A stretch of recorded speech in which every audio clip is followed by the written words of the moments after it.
Setelah kita analisa, kita pelajari, kita tampung semua informasi dari semua tim, berubah satu malam itu karena ada serangan fajar.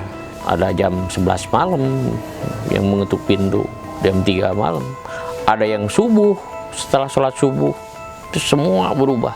Sebetulnya kalau kita pun sama melakukan serangan fajar, ya mungkin akan sangat mudah melampaui dari 350.000.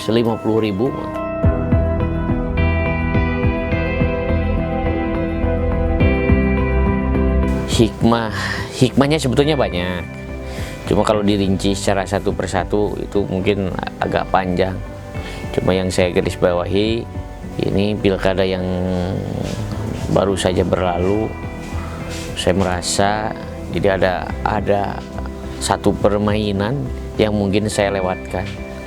Karena secara hitung-hitungan, kalau dari tim yang sudah kita bangun, tim yang selama ini bekerja dengan sangat sudah maksimal, dan sebelumnya saya merasa pantas mendapatkan suara banyak dari kinerja para tim yang sudah selama ini berjuang.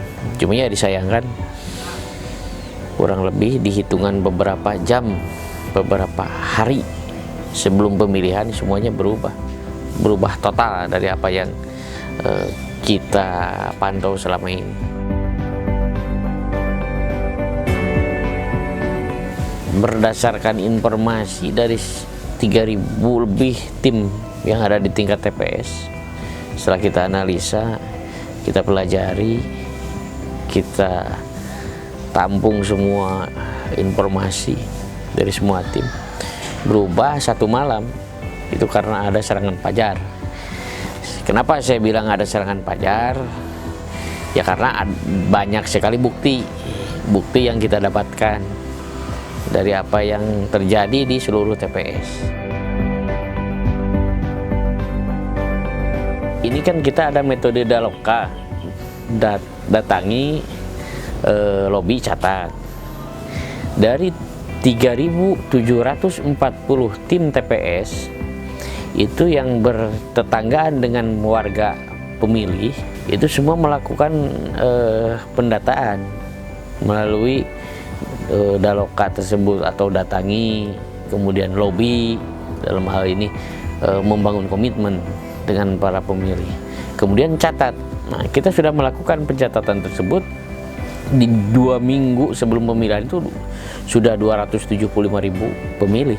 Jadi saya meyakini sebetulnya kalau kita pun sama melakukan serangan fajar, ya mungkin akan sangat mudah melampaui dari 350.000, karena semua sudah tercatat, siapa yang mau menerimanya sudah ada, itu tinggal kita kasih udah selesai. Cuma kan arahan kita dari awal ke pemilih itu, ke tim lah, jadi tidak akan ada serangan fajar, tidak akan bagi-bagi uang ke masyarakat di malam hari H, apalagi di malam hari H, di masa tenang khususnya, karena itu merupakan sebuah pelanggaran pemilu.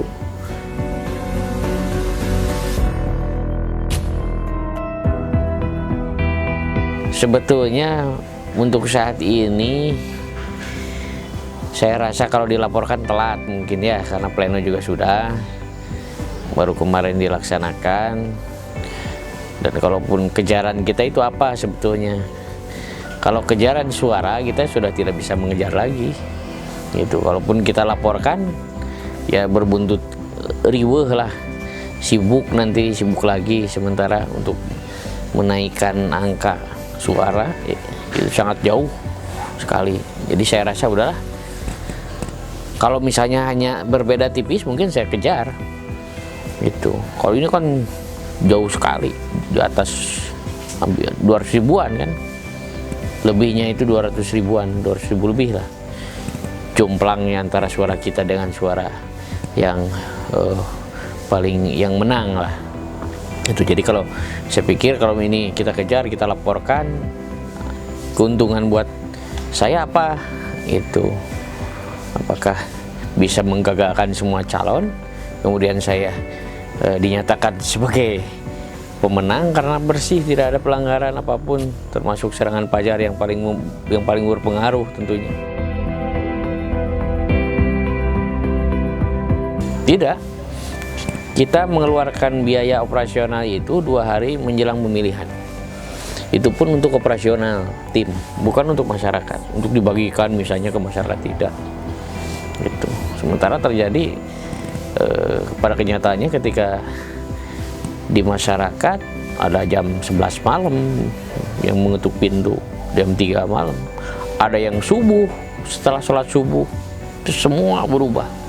Akhirnya kita berpikir apa yang kita lakukan selama ini sia-sia.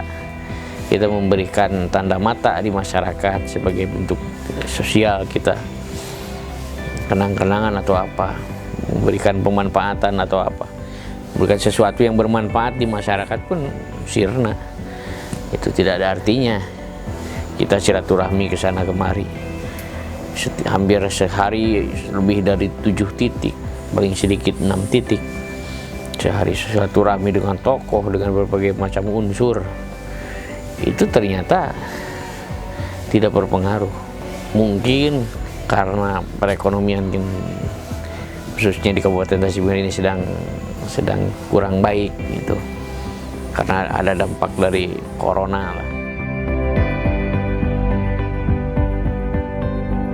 Enggak, saya mental politik saya masih hidup dan mungkin kedepannya dari berkaca dari pengalaman saat ini sebagai mantan calon bupati, ya mungkin akan lebih meningkatkan lagi keilmuan saya di bidang politik.